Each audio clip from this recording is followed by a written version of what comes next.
Okay, before we have our quiet time, let's all get on the same page. If you're reading from the Sparkly book, it's page 452, the second full paragraph. In the second edition, it's page 401, paragraph 12, sentence 5. In the first edition, it is page 373, the fourth full paragraph, the fifth sentence. If you're reading from the JCIM, it's page 189, the fourth paragraph. And if you are reading from the CIMS edition, it is page 380, paragraph 13.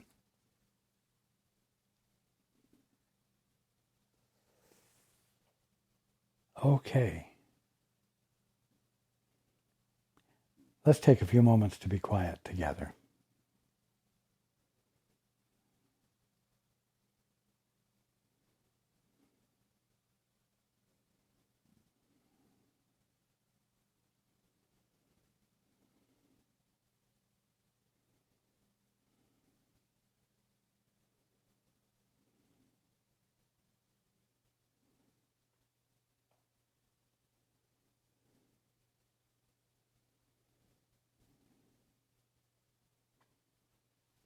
Good evening,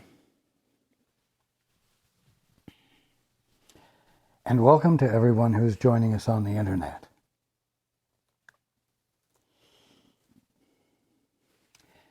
We've been talking quite extensively about faith and faithlessness.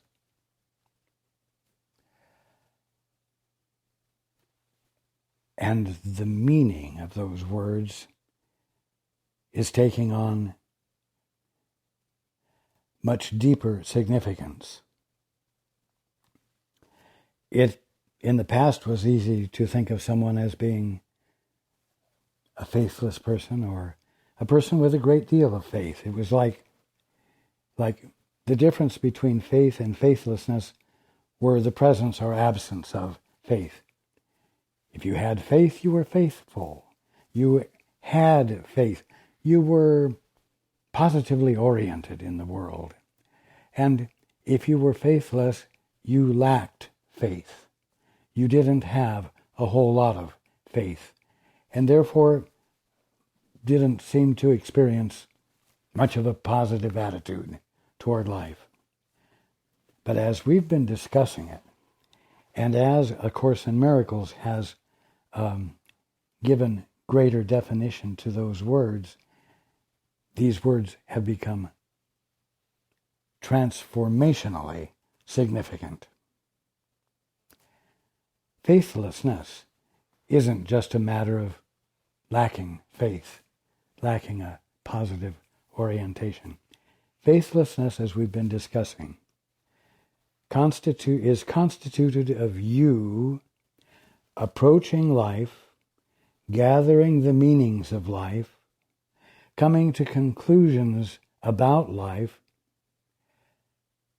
entirely on your own, entirely through the use of what you would call your mind, coupled with your imagination, coupled with your use of logic and so on. Meaning.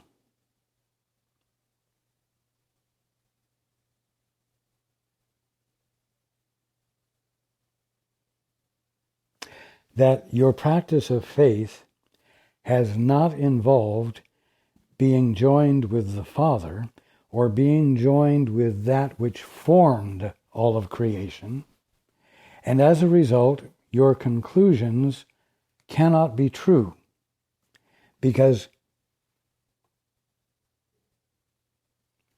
you have blinded yourself to the truth through your self-dependence. Thus, what has been called faith is actually faithlessness.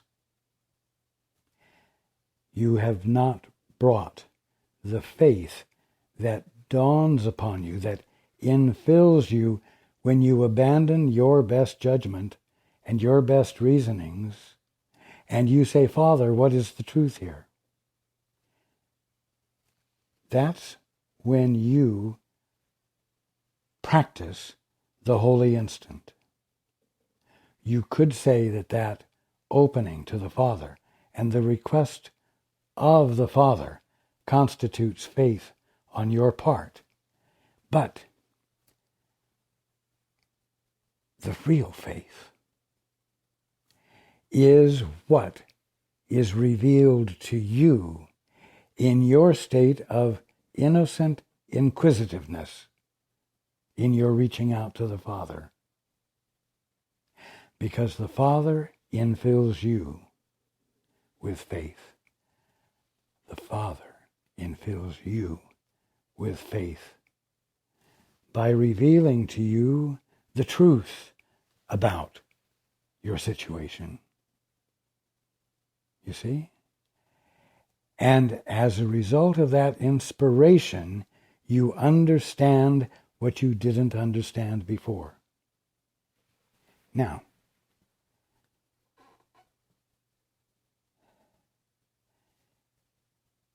faith is you not relying upon yourself, but leaning into the Father. Faithlessness is you relying upon yourself, excluding the Father, and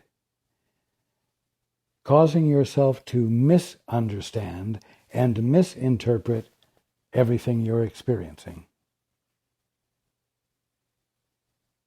We've called this state the state of orphanhood, because you've disassociated yourself from the Father.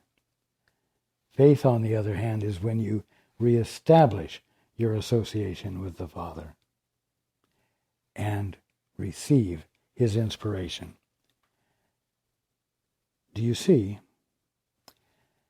that the practice of faithlessness, the practice of self-reliance as an independent agent, puts you in a position where the kingdom of heaven appears to you to be a material universe?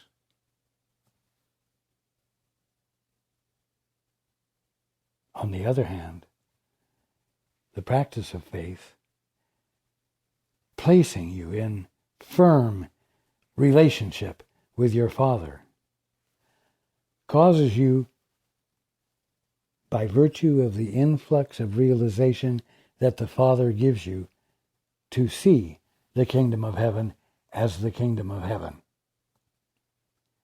Now, what does this mean? Faithlessness isn't just a lack of positive orientation. Faithlessness is an act of independence that causes you to seem to be in a material world and universe where what? God's laws do not prevail. The practice of faith, on the other hand, puts you in communion with the Father in the holy instant where God's laws prevail. It is as though the difference between faithlessness and faith are dimensional. The practice of faith moves you into a dimension other than what you would call the three-dimensional universe, where there is a material world, material events, life and death, etc. Faith and faithlessness make all the difference in the world. Make all the difference in creation as far as your experience of it is concerned. Be transformed by the renewing of your minds. And renew your minds by inquiring of the Father.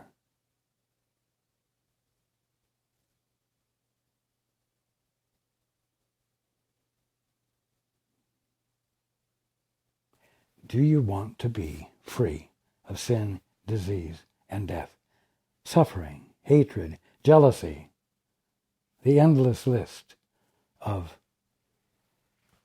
suffering? Then stop practicing faithlessness. Stop relying upon yourself. Because that will keep you in a material world where all things are material and all things will die. Or practice faith.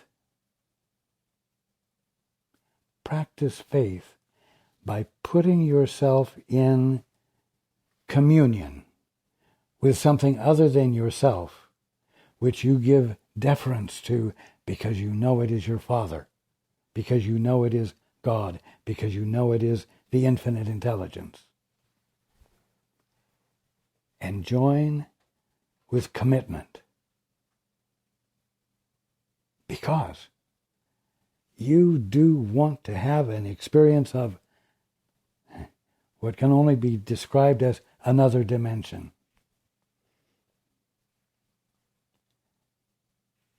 Here's another way of putting it. The practice of faithlessness, self-reliance, is insanity. And the experience one has is insane, because everything is misperceived. The way everything is experienced is skewed, so that you are out of balance, not clear, always in a state of some degree of confusion, where there is never really peace, where there is never really harmony, where there is never really wholeness. And yet those things are your birthright. Now, what is the purpose of practicing the holy instant? What is the purpose of practicing faith, engaging in faith, engaging in that which will allow the Father's gift of faith to register with you? What is the purpose? So that you might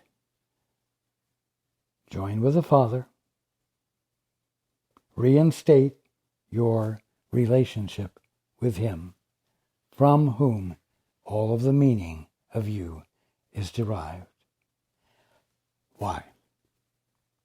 So that you, in that joined attitude, in that joined actuality, might relate to your brother or sister with the Father's perspective that is provided to you as the revelation of faith, that you glean new understanding about yourself from, as well as your brother. And you do this because to join with the Father is not to join just with the Father, but to join with the Father is to join with your family, your relationship with every other holy son and daughter of God, so that unity of family is restored. Harmony of family is restored. Uninterrupted love of family is restored. So that wholeness, harmony, peace, perfection can be experienced by every single son and daughter of God.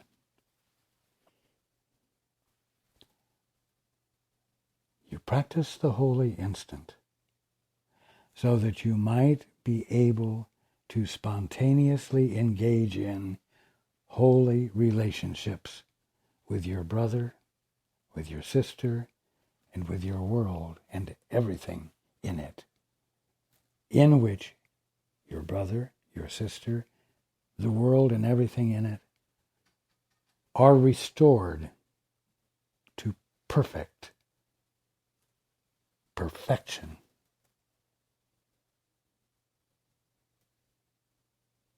The uninhibited sharing and expression of love and the embrace of love that wouldn't for a minute think to leave any part of the brotherhood out of or outside of the clear perception of your brothers and sisters that the Father has shared with you, his perspective, which it's your birthright to be experiencing. So, here we are. We're faced with very simple but very clear opposites that it's necessary to make a choice between. One is faithlessness, arrogant self-trust, arrogant self-expression, arrogant domination by this great self that one is, who needs no source, never had a source, to whom God is a figment of the imagination, you see. That's one choice. The other choice is to come back into your right mind through a simple process, the practice of the two-step, where you shut yourself up, except for asking, Father, what is the truth here? Letting there just be the desire to know what the truth is. Not, where do you fit in? Not, how can you be made great? It's not about you at all. What is the truth here? Even when you ask, what is the truth about me, Father? You're asking for the truth about you from the Father's perspective, not yours. Because the truth about you is far different than anything you can imagine. You holy son or daughter of God. Now, going into the book, your holy relationship with its new purpose. Well, what new purpose? Oh, the purpose of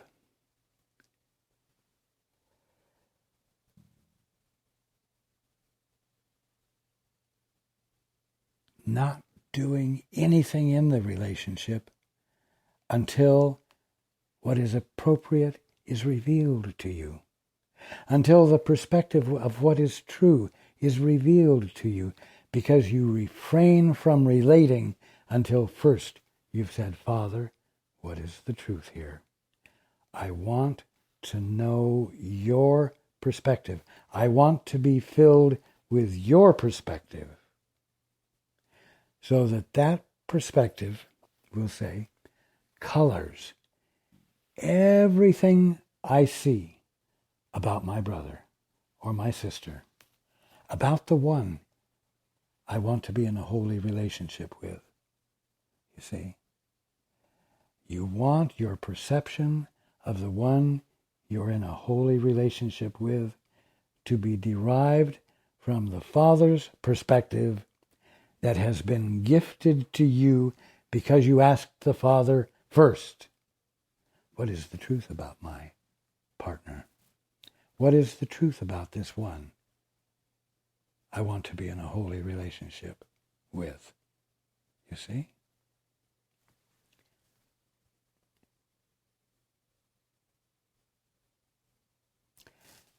The new purpose of the holy relationship is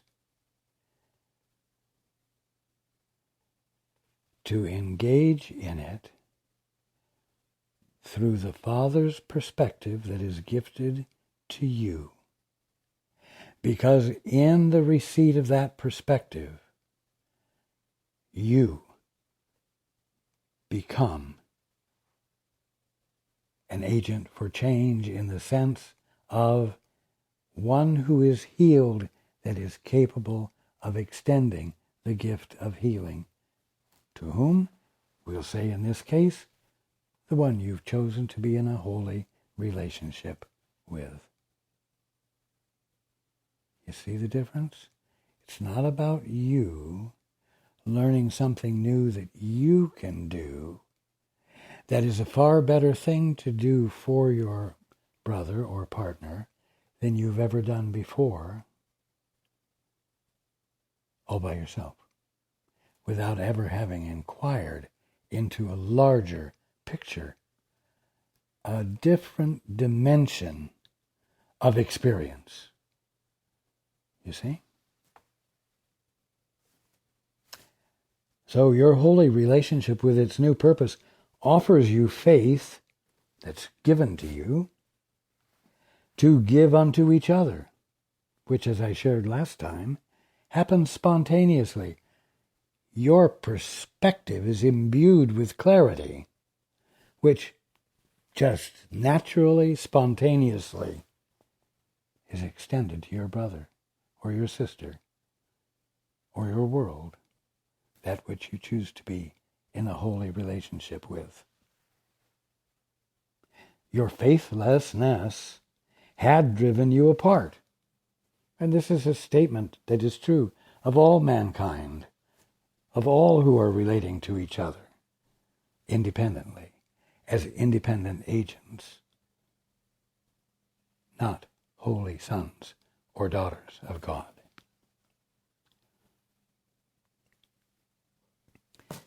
Your faithlessness had driven you apart, and so you did not recognize salvation in each other. Now, what that really means is you did not recognize that the two of you could serve as the reason for reaching out to the Father, to know the truth, so that you could be infilled with the clarity that would then bless both of you in the relationship. You see, it isn't that your salvation was in that body over there of your brother or sister, or his or her salvation was in your self, this body, sitting here. No, the salvation lay or lies in the fact that your brother can serve as the reason for reaching to the Father. That's quite incredible. And it's in that your salvation lies. And it's in that your brother's or your partner's salvation lies relative to you.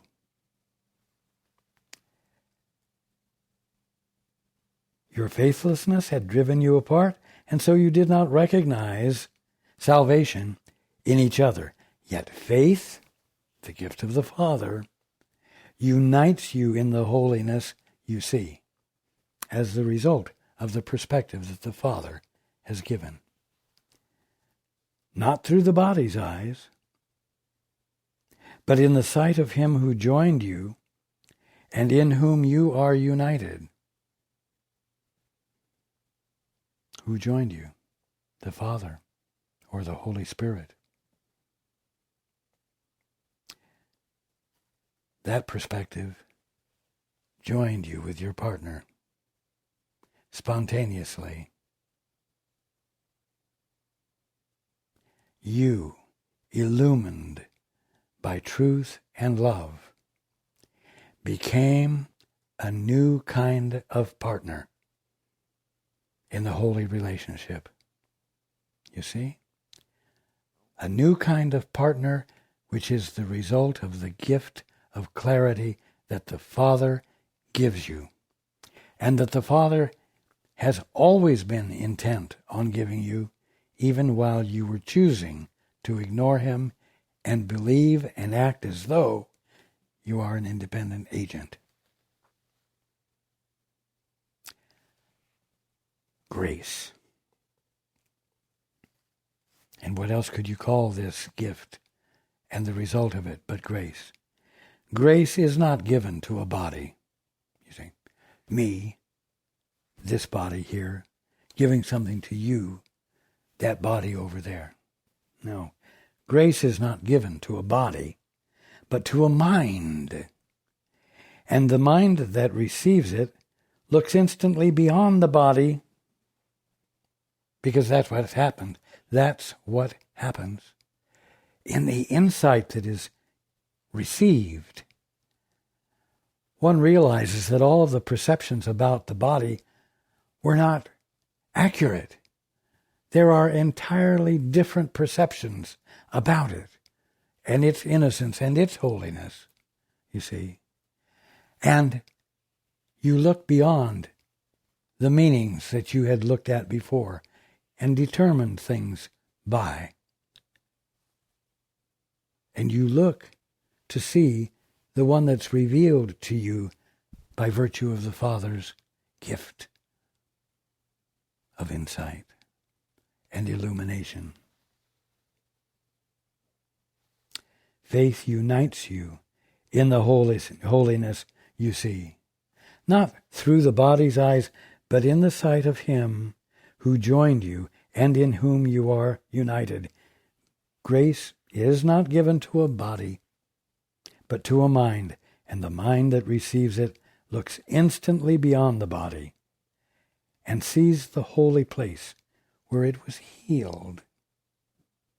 The understanding, the presence of capital M mind, the presence of mind that the Father imbued you with, which you were imbued with at the moment of creation, if I can put it that way.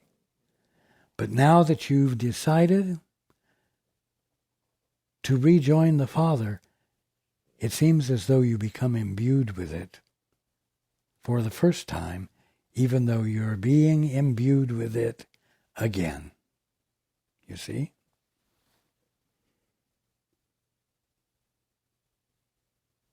The mind looks instantly beyond the body and sees the holy place where it was healed. There is the altar where the grace was given, in which it stands, in which the grace stands. The altar is the mind that has been imbued with the clarity of the Father's perception, the Father's perspective, which brings creation into being forever. Do you, then, offer grace and blessing to each other? For you stand at the same altar, both of you, where grace was laid for both of you. The altar is the mind that was imbued by the love and divine perspective of the Father in you. And be you healed by grace together, that you may heal through faith.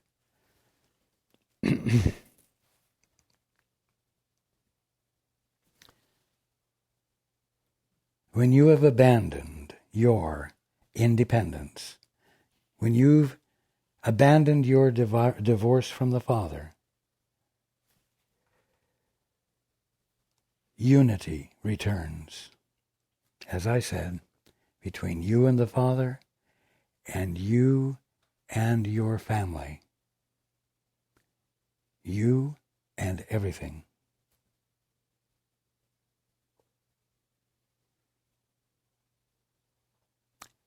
when you let this union that has stood forever, even when it was being ignored, when you let that union be the truth, the whole truth, and nothing but the truth, because you have made unyielding commitment to it,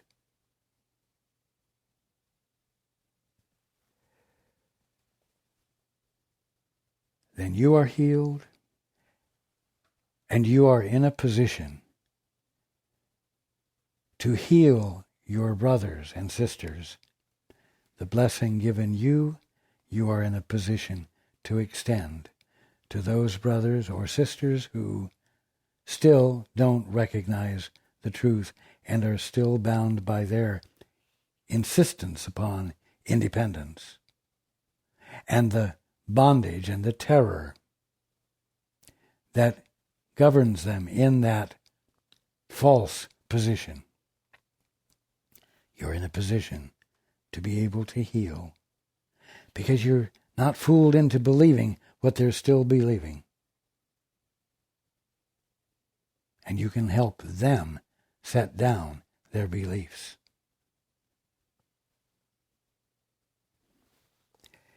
In the holy instant, you stand before the altar God has raised unto himself, and both of you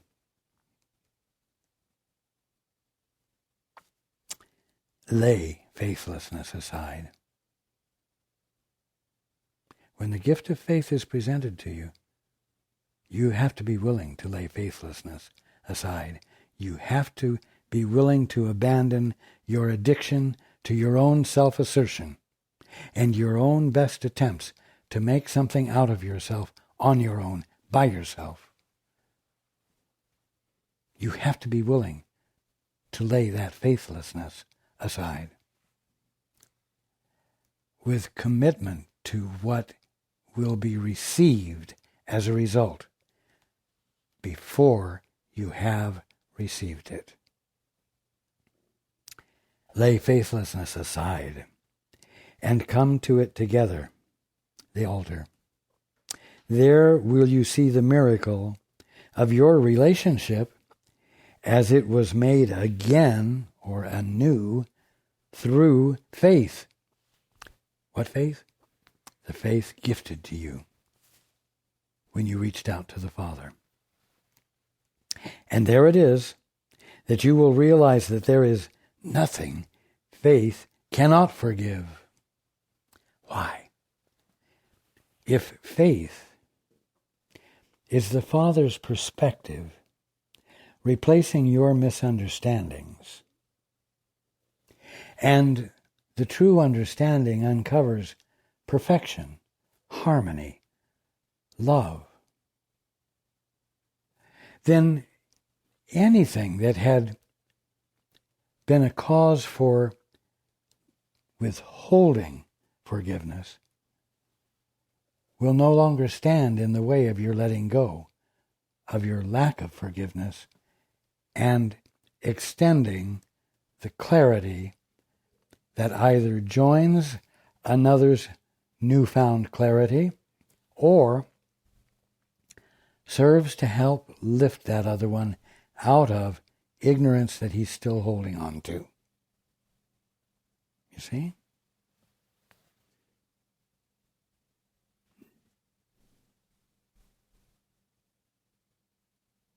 No error interferes with its calm sight when you look through the eyes of faith that have been given to you.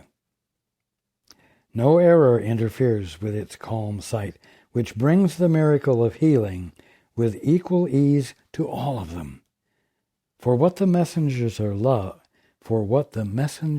love are sent to do, they do. Returning the glad tidings that it was done to you. The gift of faith was, the gift of grace was done to you. who stand together before the altar from which they were sent forth. Ye shall know the truth. The truth shall be revealed. And the revealed truth shall make you free, because you will not misunderstand the kingdom of heaven. That is the only thing confronting you, like you did before truth was revealed.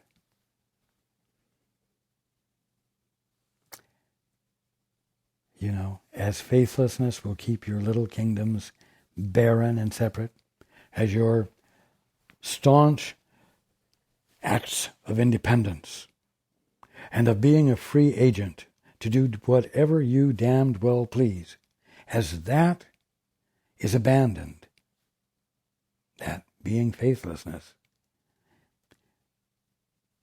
that which has kept your little kingdoms barren and separate will be released. That which holds them together, that which seems to make them real, will be gone, and they will crumble. As faithlessness will keep your little kingdoms barren and separate, so will faith help the Holy Spirit prepare the ground for the most holy garden which He would make out of it.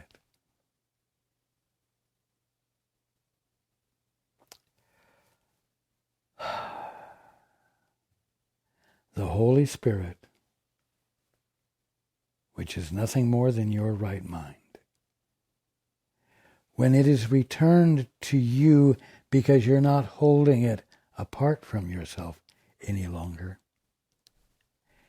its function is to reveal the God's honest truth to you, so that you're seeing reality rather than this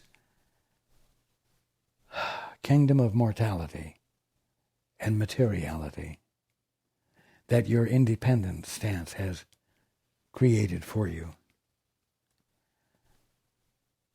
The Holy Spirit's function and purpose is to reveal the kingdom of heaven to you right where you've been seeing the material universe.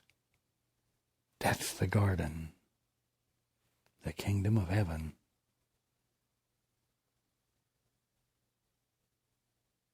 Again, as faithlessness will keep your little kingdoms barren and separate, so will faith help the Holy Spirit prepare the ground for the most holy garden which He would make of it. For faith brings peace, and so it calls on truth to enter and make lovely what has already been prepared for loveliness. You see, there's a natural order of things.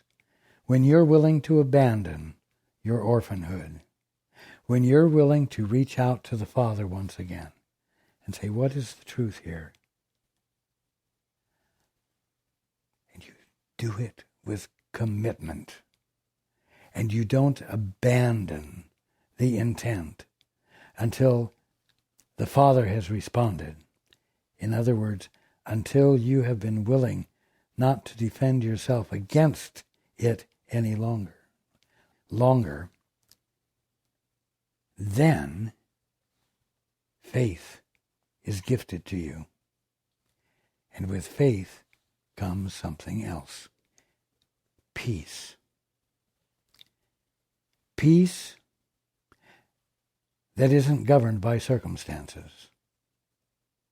Peace that is firmly in place even if something disturbing is going on. That's the second thing that comes after faith. And then the third thing that comes is truth, the revelation of what reality is. You see?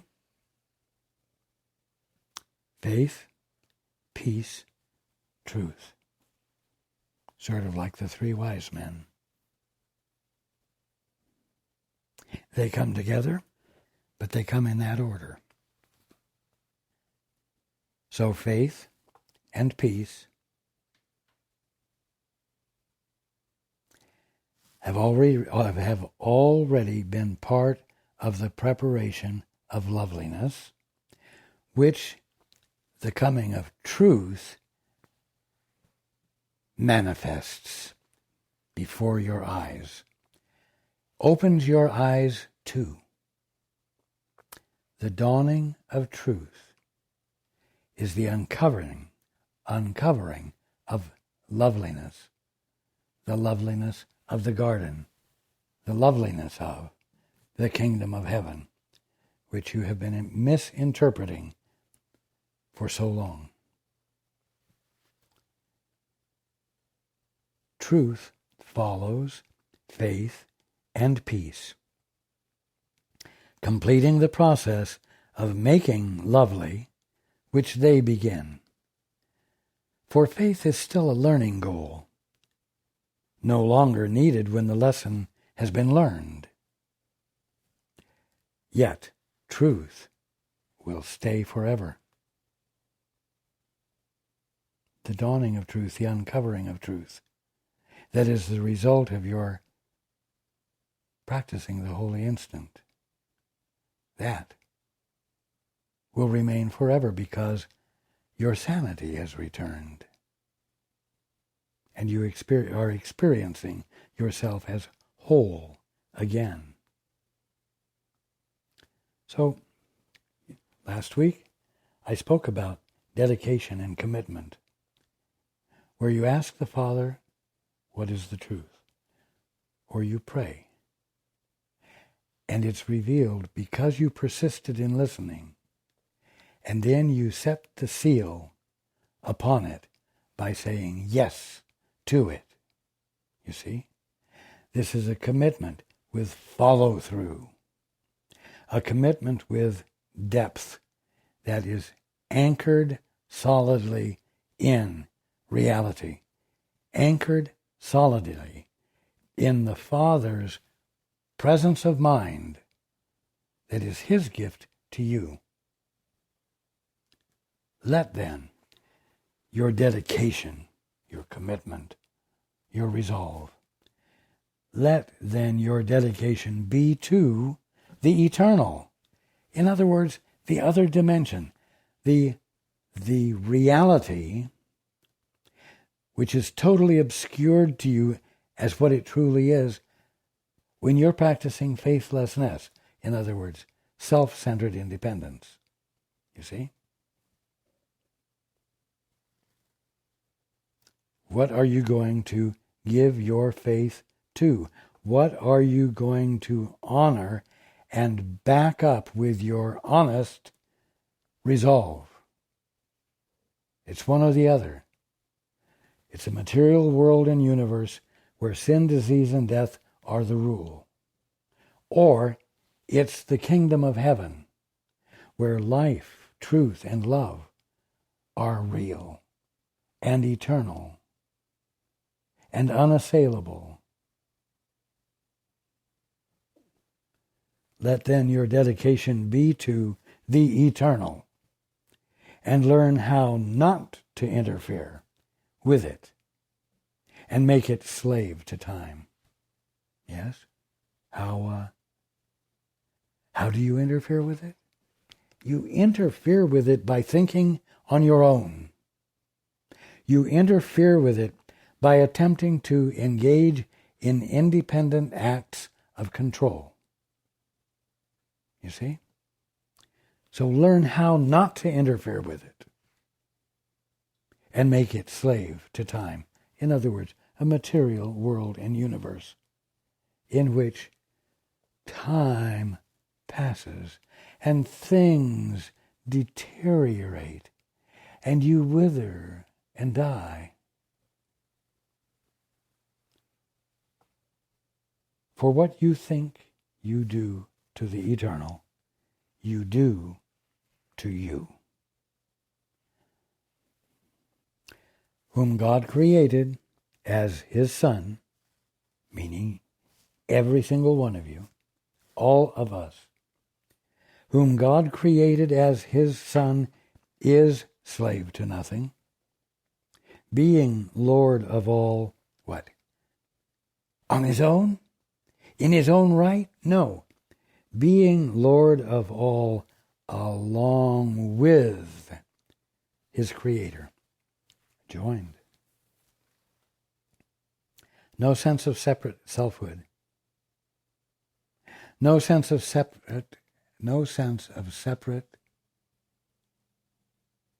integrity to be achieved and recognized. No. Being Lord of all along with his Creator. You can enslave a body, but an idea is free. All of creation is ideas. You are an idea in the mind of God.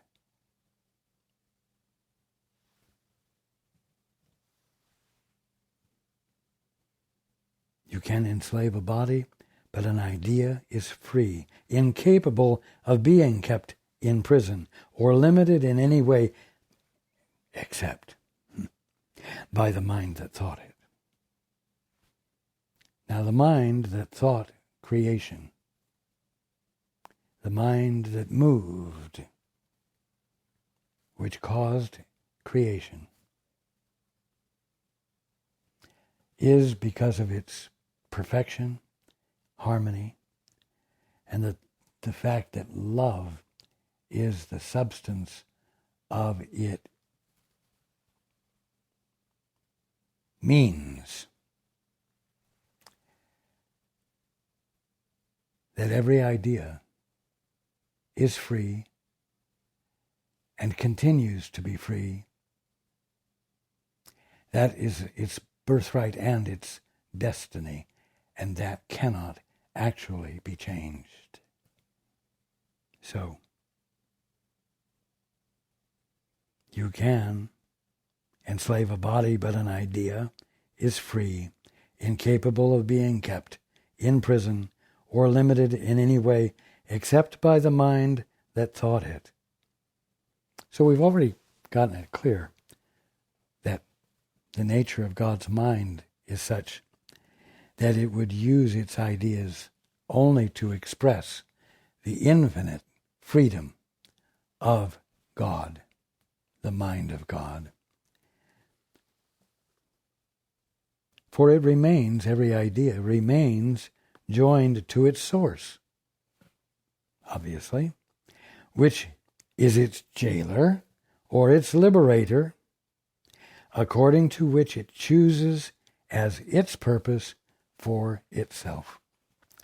What purpose do you think the mind of God chooses for itself?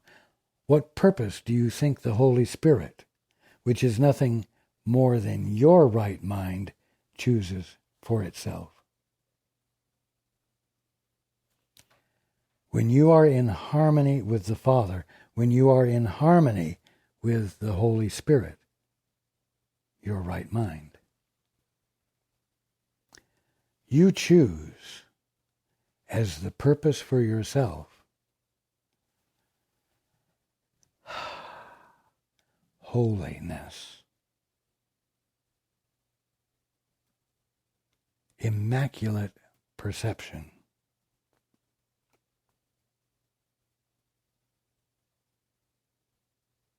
You choose for yourself sanity.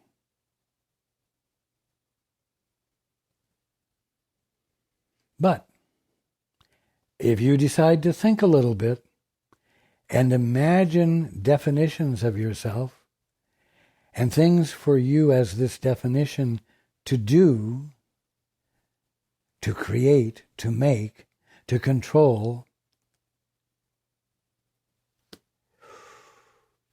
then you will not have reality. You will have a distorted experience of the kingdom of heaven called a material world and universe lived in by a mortal called you. Those are the two drastically different scenarios. One is real, one is not, but they both feel real. So, let then your dedication be to the eternal.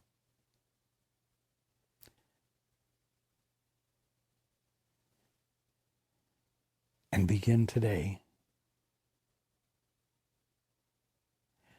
to be dedicated to it with commitment.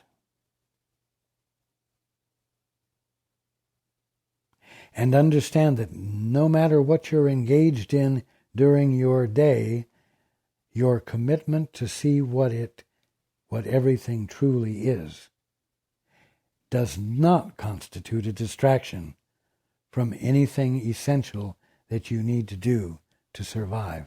In fact, your dedication, even if you would rather be thinking about something else, is what is called for and is what is bound to work, because it's the way awakening has been set up, because it's the only way to come back into your right mind. Be willing to put forth I know you don't like the word effort. Be willing to put forth the commitment. Be willing to enact the commitment. That's the point. Okay.